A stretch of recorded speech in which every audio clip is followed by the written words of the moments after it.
มาแต่สายพากันมาแต่สายฮะมันจะไปซื้อขนมมีขนม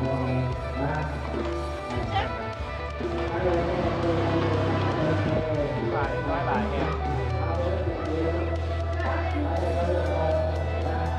พี่น้องขนมนี่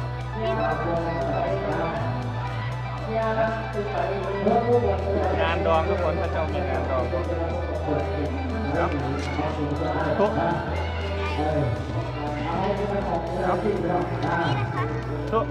ุกแบบไหน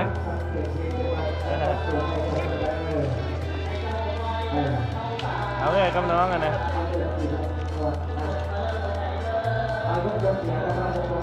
เอามาช้าเบิร์ดได้หนิเบิร์ดแล้วนี่ทุกจะเป็น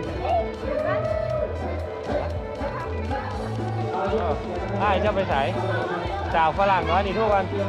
ทุกเลยไหม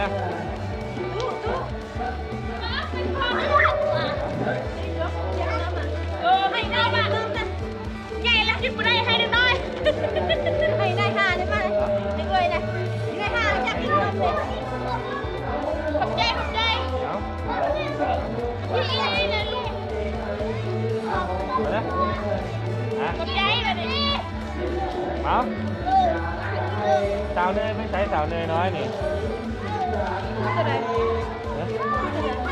เนยน้อยหัน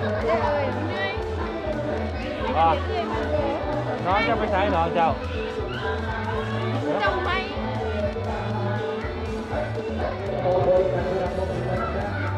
จะเปิดก่อนเลยจะคนเลย3เอาพูดเลยไหมมาพูดฮะเบิร์ดแล้วเบิร์ดเอามาเหลืออันเดียวเหลืออันเดียวพูดอะไรยังไม่ได้หรอได้หรือยังเอาจานเบิร์ดเลยเบิร์ดแล้วเบิร์ดอะไรเถอะ